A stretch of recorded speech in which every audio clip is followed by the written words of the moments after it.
샬롬 반갑습니다. 성도 여러분, 12월 18일 주의 날 예배에 참석하신 여러분들을 주님의 이름으로 축복하고 환영합니다. 오늘 우리에게 주시는 하나님의 말씀은 사무엘하 23장 1절에서 5절까지의 말씀입니다. 사무엘하 23장 1절에서 5절까지의 말씀 우리 같이 한 목소리로 합독하도록 하겠습니다. 시작. 이는 다윗의 마지막 말이라. 이새의 아들 다윗이 말하며 높이 세워진 자 야곱의 하나님께로부터 기름 부음 받은 자 이스라엘의 노래 잘하는 자가 말하노라. 여호와의 영이 나를 통하여 말씀하시며 그의 말씀이 내 혀에 있도다. 이스라엘의 하나님이 말씀하시며 이스라엘의 반석이 내게 이르시기를 사람을 공의로 다스리는 자 하나님을 경외함으로 다스리는 자여. 그는 돋는 해의 아침빛 같고 구름 없는 아침 같고 비 내린 후에 광선으로 땅에서 우미 돋는 새풀 같으니라 하시도다. 내 집이 하나님 앞에 이같지 아니하냐. 하나님이 나와 더불어 영원한 언약을 세우사 만사에 구비하고 견고하게 하셨으니 나의 모든 구원과 나의 모든 소원을 어찌 이루지 아니하시랴. 아멘. 오늘 저는 이 말씀으로 하나님의 은혜로 삽니다 라고 하는 제목으로 은혜를 나누려고 합니다. 2022년 한 해가 지나가고 있습니다. 성도 여러분, 올 2022년 한 해를 어떻게 보내시고 계십니까? 오늘 이 시점에서 하나님의 은혜로 살았다라고 하는 고백이 오늘 우리 가운데 있기를 원하면서 오늘 말씀을 나누려고 합니다. 오늘 1절부터 5절까지의 말씀을 읽었지만 23장 전체를 그냥 간단하게 볼 겁니다. 성경 속에는 하나님의 은혜로 살았던 수많은 사람들이 기록되어 있습니다. 오늘은 그 중에서도 다윗 왕을 살펴보면서 그의 온 삶 속에 늘 함께 하셨던 그 하나님의 은혜를 생각해 보려고 합니다. 오늘의 말씀 가운데서 우리는 먼저 다윗의 마지막 말이라고 하는 것을 볼 수가 있습니다. 그것은 지금 다윗이 자신의 때가 다 되어 가고 있다는 것을 알고 그 마지막을 준비하고 있는 것입니다. 성도 여러분, 하나님께서 창조하신 수많은 생물들 가운데 하나님께서는 유일하게 사람에게만 분명한 말과 글을 통해서 하나님과 교제하고 소통할 수 있는 능력을 주셨습니다. 그런 사람들이 일생을 살아가면서 수많은 말들을 하지만 오늘같이 특히 마지막 말이라고 하는 것은 정말 중요하고 의미 있는 말이라고 하는 것을 우리가 알 수 있습니다. 또 오늘 우리가 살펴볼 23장 1절에서 5절 이하에 기록된 그 다윗의 용사들에 대한 기록을 이렇게 보면 그 모든 23장 모든 내용이 한 말씀, 오늘 말씀의 제목과 같은 한 문장으로 요약될 수 있을 것 같습니다. 하나님 은혜로 삽니다. 바로 다윗 왕이 하나님의 은혜로 살았었고 다윗과 함께했던 그 모든 용사들이 하나님의 은혜로 살았습니다. 오늘 우리 모두, 저와 여러분들도 하나님의 은혜로 살고 있다라고 하는 사실입니다. 우리가 오늘 함께 하나님의 말씀을 살펴보면서 오늘 우리들의 삶 속에서도 여전히 차고 넘치고 있는 그 하나님의 은혜를 다시 한번 기억하시고 진정으로 하나님의 은혜를 누리면서 사는 복된 삶이 되시기를 주님의 이름으로 간절히 소원합니다. 자, 1절 말씀을 보면 이렇게 기록하고 있습니다. 이는 다윗의 마지막 말이라. 이새의 아들 다윗이 말하며 높이 세워진 자 야곱의 하나님께로부터 기름 부음 받은 자 이스라엘의 노래 잘하는 자가 말하노라. 자, 여기서 다윗은 자신을 세 가지로 소개하고 있습니다. 첫 번째는 높이 세워진 자, 두 번째는 야곱의 하나님께서에게서 기름 부음 받은 자, 세 번째는 이스라엘의 노래 잘하는 자입니다. 성도 여러분, 우리는 다윗 왕에 대해서 잘 알고 있습니다. 훌륭한 왕이었어요. 그런데 지금 여기서 잘 보시면 다윗은 자신을 뛰어난 왕이라든지 위대한 용사라든지 뭐 이런 것으로 자신을 소개하고 있지 않다라는 거예요. 그러면서 자신을 뭐라고 제일 먼저 소개하고 있냐면 자신을 높이 세워진 자라고 소개하고 있어요. 이 말씀은 그가 낮은 자였다라고 하는 것을 의미하는 말씀이에요. 높은 자가 아니라 높이 세워진 자입니다. 즉 하나님께서 다윗을 그 백성 가운데서 택하셔서 높이 올려주시고 이스라엘 왕으로 세워주셨다고 하는 그 믿음의 고백의 말씀이라는 것입니다. 또 사무엘상 18장 2장 8절의 말씀을 보면 이런 말씀도 기록되어 있어요. 사울의 신하들이 이 말을 다윗의 귀에 전하매 다윗이 이르되 왕의 사위 되는 것을 너희는 작은 일로 보느냐 너는 가난하고 천한 사람이라 하니라. 지금 요 말씀에서도 다윗은 자신을 가난하고 천한 자라고 말하고 있어요. 지금 다윗은 지극히 낮은 자였던 자신이 높이 세워졌다라고 이야기하면서 이것이 바로 하나님의 은혜였음을 다윗은 너무나 잘 알고 있었다라는 것입니다. 자, 1절 말씀으로 다시 돌아가 보면 다윗은 두 번째로 뭐라고 자신을 소개하냐면 야곱의 하나님에게서 기름 부음을 받은 자라고 불렀어요. 사무엘상 16장에서 보면 다윗은 선지자 사무엘이 이새의 아들들 중에서 기름을 부으려고 했을 때 초대받지 못한 그죠? 막내 아들이었습니다. 다윗의 아버지 이새나 그 모든 형들이 보기에 하나님에게서 기름을 부으실 가능성이 0%였다라는 거예요. 완전히 제외된 사람이었습니다. 그러나 하나님께서는 그러한 다윗에게 기름을 부어 주셨습니다. 또 세 번째, 다윗은 마지막으로 자신을 이스라엘의 노래 잘하는 자라고 소개하고 있습니다. 다윗이 막내 아들로서 들에서 양치기를 하면서 살아가고 있을 때부터 그는 손에 하프를 들고 주님을 찬양하면서 주님과 교제했던 그죠? 그의 온 삶을 상징하고 있는 말입니다. 하나님께서는 다윗에게 주님의 선하심을 그부터 맛보게 하시고 이스라엘의 노래 잘하는 자가 되게 하셨다라는 거예요. 그렇다면 다윗은 이스라엘뿐만 아니라 그죠? 지금 대대로 이어질 성도들과 그리고 우리들 하나님의 자녀들에게 이 시편이라고 하는 소중한 유산을 우리에게 남겨줄 수 있었다라는 것입니다.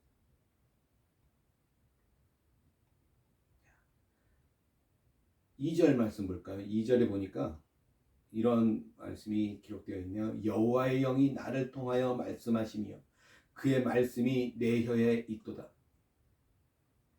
이것은 다윗의 말이지만 또 하나님의 영, 성령의 말씀이었다라고 하는 거예요.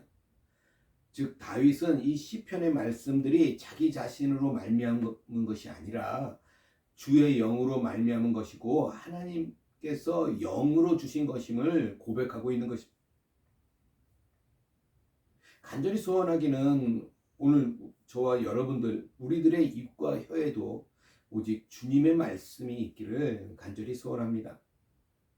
이 말씀에서 다윗은 하나님께서 세상을 통치하고 있는 분이심을 말씀하고 있는 거예요. 지금 다윗은 이스라엘의 왕이었습니다.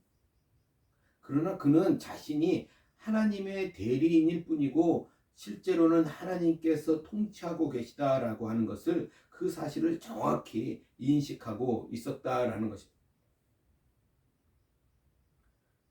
또 3절 4절 말씀 볼까요? 이렇게 얘기합니다. 이스라엘의 하나님이 말씀하시며 이스라엘의 반석이 내게 이르시기를 사람을 공의로 다스리는 자 하나님을 경외함으로 다스리는 자여 그는 돋는 해의 아침빛 같고 구름 없는 아침 같고 비 내린 후에 광선으로 땅에서 움이 돋는 새풀 같으니라 하시도다. 자, 지금 이 3절 말씀은 다윗은 왕으로서 자신의 권한을 행사할 때도 하나님의 공의로 하였다라는 거예요. 공의라고 하는 것은 하나님의 법을 가지고 그것을 적용하는 것을 의미합니다. 사람들이 보기에는 다윗 왕이 그가 통치한 것 같지만 실상은 하나님께서 통치하고 계신 것입니다.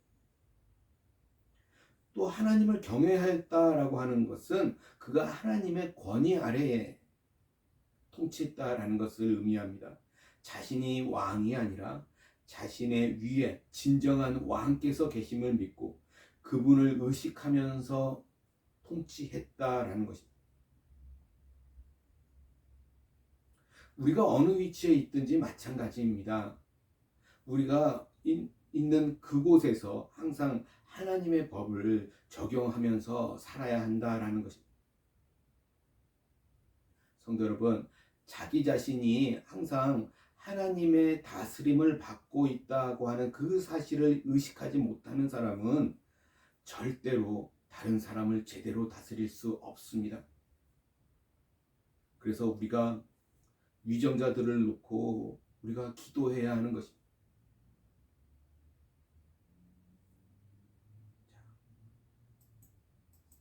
4절에 보니까 구름 없는 아침에 힘차게 돋는 빛과 비 내린 후에 햇빛은 땅에 풀에게 아주 없어서는 안 되는 훌륭한 영양분이 될 것입니다. 그렇죠? 이 말씀은 의로운 왕의 통치하에서 살아가는 백성들의 아름다움과 행복함에 대해서 말하고 있습니다. 말해주는 거예요. 지금 다윗의 통치가 그러했다라는 것입니다.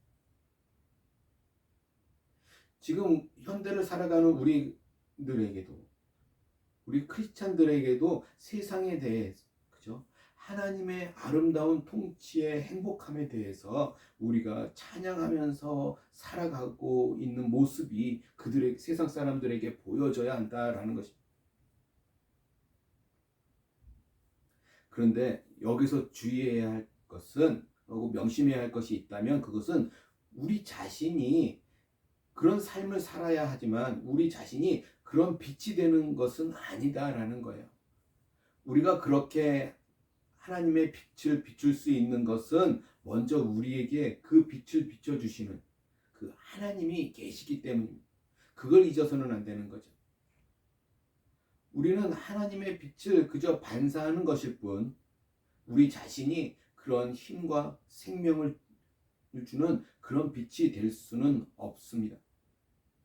그러기에 우리는 날마다 끊임없이 하나님 앞에 나아가야 하는 것이고 그런 하나님 앞에 서야 하는 것입니다. 그렇다면 다윗은 과연 그런 왕이었을까라는 것이죠. 그는 과연 의롭고 하나님을 경외하는 가운데 다스리는 왕이었습니까? 5절에 보니까 이렇게 이야기합니다. 내 집이 하나님 앞에 이같지 아니하냐. 하나님이 나와 더불어 영원한 언약을 세우사 만사에 구비하고 견고하게 하셨으니 나의 모든 구원과 나의 모든 소원을 어찌 이루지 아니하시랴. 여기서 다윗은 자신의 집이 하나님 앞에 이와 같지 아니하였다라고 고백하고 있습니다. 다윗은 하나님의 마음에 합한 사람이었어요. 주님과 동행하는 길을 걸었고 모든 고난 가운데 믿음으로 주님만을 붙들었던 사람임에는 틀림이 없습니다. 그럼에도 불구하고 그가 왕으로 있으면서는 많은 실수와 허물들이 있었습니다. 그는 간음하는 죄를 졌고 살인하는 죄를 지었습니다. 또 자식들의 죄를 정의롭게 통치하지 못했어요.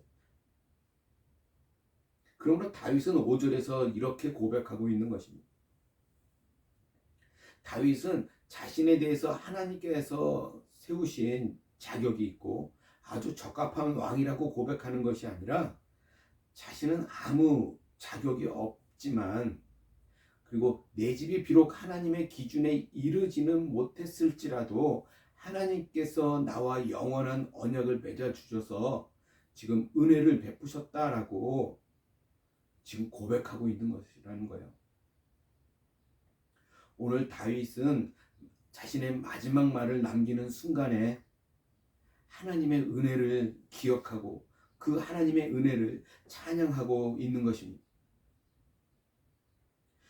우리도 오늘 우리의 삶 속에 차고 넘치는 그리고 한량없는 또 갚을 길 없는 그 하나님의 은혜를 찬양하기 원합니다.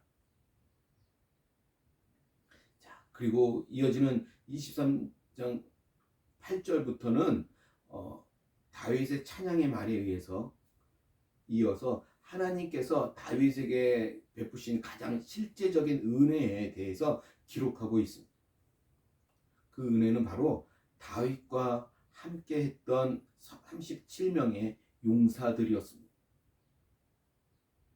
다윗이 지금까지 정말 죽음과 목숨이 위태로운 순간, 그런 순간과 수많은 시간들을 지내오면서 이렇게 마지막으로 자신의 말을 준비하면서 주님을 찬양할 수 있었던 이유가 바로 하나님의 이 은혜가 넘쳤기 때문이라는 거예요. 지금 그것이 바로 목숨을 걸고 다윗과 함께하면서 다윗을 위해서 하나님의 백성을 위해서 치열한 싸움을 하고 전투를 하면서 그 다윗과 동행했던 이 37명의 용감한 용사들이 하나님께서 다윗에게 베푸셨던 가장 큰 은혜, 실제적인 은혜였던 것이라는 것입니다. 그런데 여기서 눈여겨볼 점은 수많은 다윗의 용사들을 기록하고 있는 이 37명의 명단에서 정작 이 요압이라고 하는 장군의 이름은 찾아볼 수가 없다라는 것을 우리가 놓치면 안 됩니다. 요압 장군이 누구냐면 다윗과 함께하면서 많은 싸움을 싸웠고 또 암몬 자손과 싸울 때나 또 다윗의 아들 압살롬의 반역을 진압할 때에도 가장 앞장서서 활약을 했던 장군이었습니다. 그럼에도 불구하고 이 다윗의 좋은 용사 이 37명의 명단에는 들어있지 않다라는 거예요. 그러면서 자세히 읽어보니까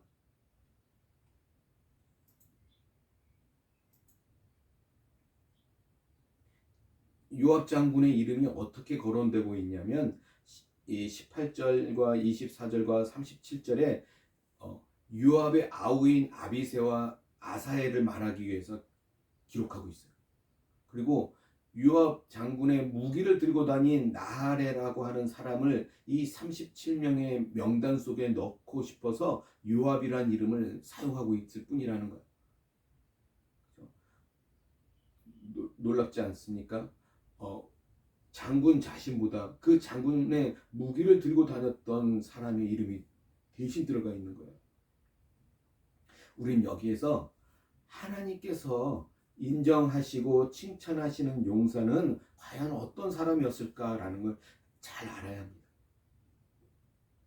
우리가 요압을 생각할 때 단지 유능하고 재능이 많고 많은 활약을 한 것이 하나님의 기준이 되지 않는다라는 사실을 알 수 있다라는 것입니다. 하나님께서는 마음을 보시면서 겸손하게 순종하는 사람을 인정하시는 것입니다. 요압은 많은 부분에서 훌륭했고 많은 수고를 했고 많은 승리를 거두었으나 그럼에도 불구하고 다윗에게 있어서 참되게 충성했던 용사로 평가받지는 못했다라는 것입니다. 그렇습니다. 신하가 왕에게 바치는 충성은 자기 중심의 충성이 아니에요. 자기 생각의 충성이 아니라 왕이 바라는 충성에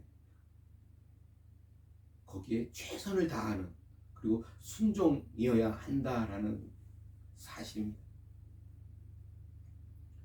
우리가 하나님을 섬기는 헌신이나 봉사도 이와 마찬가지입니다. 내 생각대로, 내 판단대로가 아니라 오직 하나님의 말씀대로, 성령님의 인도하심대로 순종하면서 따라가는 사람이 되어야 한다라는 거죠. 자, 우리가 이 37명의 명단을 보다 보니까 우리가 눈여겨볼 이름이 39절에 등장하고 있어요. 이런 내용입니다. 햇사람 우리아라 이상 총수가 37명이었더라.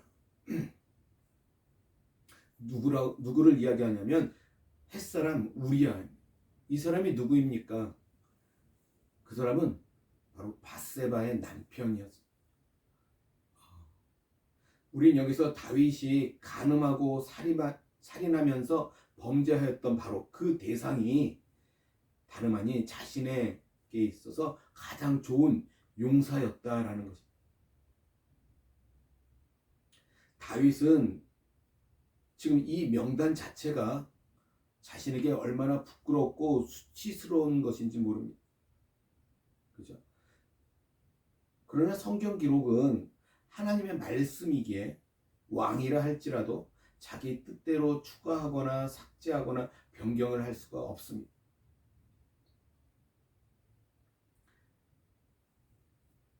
다윗의 죄악을 우리가 다시 이 명단 가운데서 볼 수 있어요. 그리고 그와 동시에 하나님의 은혜가 얼마나 크고 차고 넘치는지를 우리가 볼 수가 있습니다. 그래서 다윗이 자신의 인생을 돌아보면서 한마디로 평가한다면 오늘 말씀 제목같이 하나님의 은혜로 살았습니다 라고 그렇게 말할 수밖에 없을 것입니다. 마찬가지로 하나님께서는 오늘 자격이 없는 우리들에게도 날마다 풍성한 은혜를 쏟아 부어주고 계십니다. 우리가 오늘도 숨을 쉬는 것도 은혜입니다. 우리가 주 예수 그리스도의 십자가 보혈과 부활을 통해서 영원한 지옥으로부터 구원을 받은 것이 은혜입니다. 아무것도 받을 자격이 없는 우리에게 모든 은혜와 긍휼을 베풀어 주셨다라는 것입니다. 그래서 사도 바울은 고린도전서 15장 10절에서 이렇게 고백합니다. 그러나 내가 나된 것은 하나님의 은혜로 된 것이니 내가 내게 주신 그의 은혜가 헛되지 아니하여 내가 모든 사도보다 더 많이 수고하였으나 내가 한 것이 아니요 오직 나와 함께 하신 하나님의 은혜로다. 사도 바울의 고백입니다. 하나님의 은혜입니다. 그것이 바른 고백인 것입니다. 성도 여러분, 반드시 기억하십시오. 내가 자격이 있어서가 아닙니다. 하나님께서는 이러한 자격이 없는 우리들을 먼저 찾아와 주셨습니다. 비록 우리가 그러할지라도 하나님께서는 이러한 자격이 없는 우리들에게 날마다 넘치는 은혜를 쏟아 부어주고 계신 것입니다. 성도 여러분, 우리는 지금까지 하나님의 은혜로 살았습니다. 그리고 앞으로도 하나님의 은혜로 살아갈 것입니다. 바라기는 입술만의 고백이 아니라 우리가 살아가는 모든 순간에 주님의 은혜로 살았습니다 찬양하며 살아가는 저와 여러분 모두가 되시기를 주님의 이름으로 간절히 소원합니다. 그렇게 2022년 올 한 해를 잘 정리하시고 주님의 은혜를 다시 한번 생각하는 저와 여러분 모두가 되시기를 주님의 은혜로 간절히 소원합니다. 기도하겠습니다. 하나님 아버지 감사합니다. 그렇습니다. 내게 주님의 은혜가 넘칩니다. 내게 있는 모든 것이 주님의 은혜입니다. 내게 허락된 모든 것이 주님의 은혜입니다. 그 속에서 주님의 은혜를 놓치지 않게 하시고 비록 올 한 해를 힘들게 보냈다 할지라도 그 속에서도 주님의 은혜가 내게 차고 넘치고 있었고 주님이 나와 늘 동행하면서 선한 길로 인도하고 계셨음을 믿음으로 고백하게 하시옵소서. 그리고 새롭게 또 다가오는 새해에는 더욱더 주님 앞에 믿음으로 설 수 있는 우리 모두가 되게 도와주시옵소서. 감사하며 우리 주 예수 그리스도 받들어 간절히 기도드리옵나이다. 아멘.